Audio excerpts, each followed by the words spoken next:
زما عزتمندو دا کومه میاشت روانه ده دې ته د شعبان المعظم میاشت وایي. دا هغه مبارکه میاشت ده چې دین یو میاشت وړاندې د رجب نه مخکې جماد الثانی کې رسول الله صلی الله علیه وسلم دعا فرمایلې وه، اللهم بارک لنا فی رجب و شعبان. الله مونږ د پاره په رجب او شعبان کې برکت واچي، وبلغنا الرمضان او مونږ رمضان ته ورسو. د دې میاشتې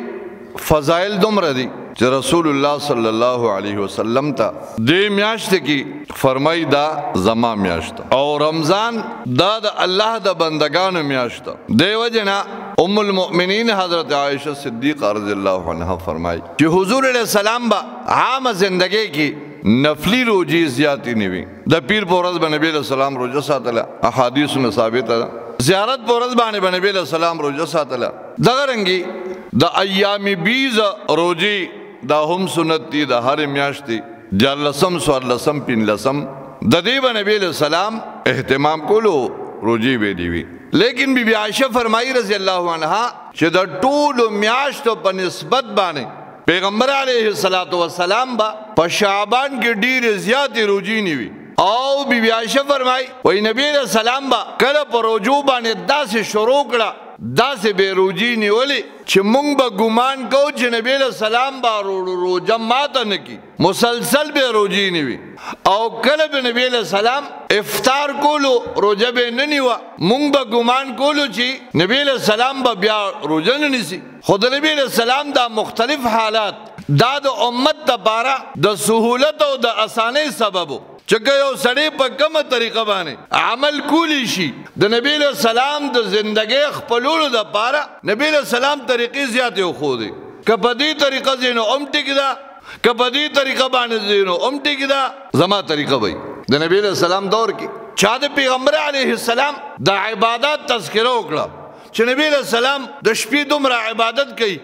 چې په خپو مبارکو باندې پړسوب راغی، دومره اوږده رکوع به کوله چې کله به ټوله شپه په رکوع کې تېره کړه، کله به دومره اوږده سجده کوله چې ټوله شپه به په یو سجده کې تېره کړه. مولانا زکریا رحمت الله لیکلي دي چې نبی علیہ السلام په یو آیات باندې ټوله شپه تېره کړه او دومره وجړل چې د مخ مبارک د سترګو نه اوښکي بیا په ږیره مبارکه په ګریوان مبارک د نبی علیہ السلام چې کوم ځای به سجده لګوله هغه ځای به لوند شو. او دقه یو آیات به وي ان تعذبهم فانهم عبادک، الا که چېرې ته زما امت له عذاب ورکې. دا د حضرت عیسی علیه السلام د خدای قول دی، که ته زما د امت له عذاب ورکې نو یا الله دا ستا بندګان دي. که ته ولې بخښنه کې بخښنه د حکمت نه ډکه ده. نو د نبي علیه السلام د عبادت تذکره وشو چې نبی علیہ السلام داسې عبادت کوي. نو یو درې صحابو هغوی یو صحابي قسم وخوړه وی والله لا ارقدو، زما دې په خدای قسمي زه به د شپې نه اوده کېږم، وی زه به د شپې خوب نه کوم. بل وی والله لا افطرو، قسم دې زه به روژه نه ماتم،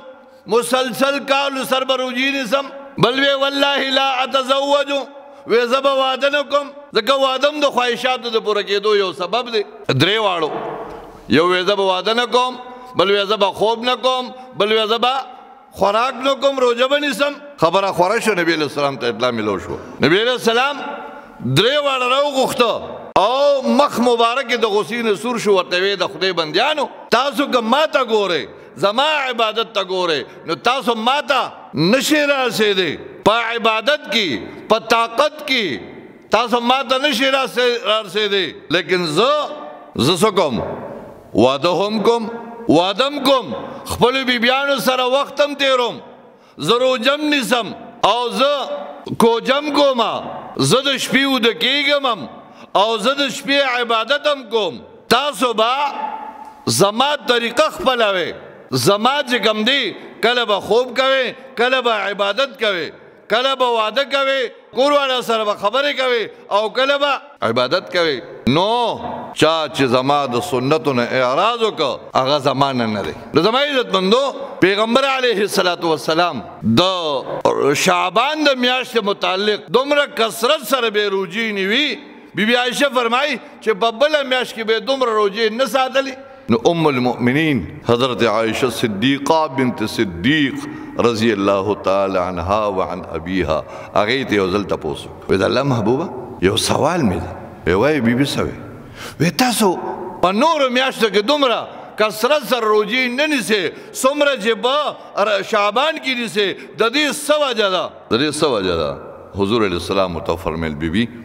دا یو میاشت داسې ده دا یو میاشت ده چې په دې کې روزانه حساب سره د بندگانو اعمال الله ته پیش کیږي د بندگانو اعمال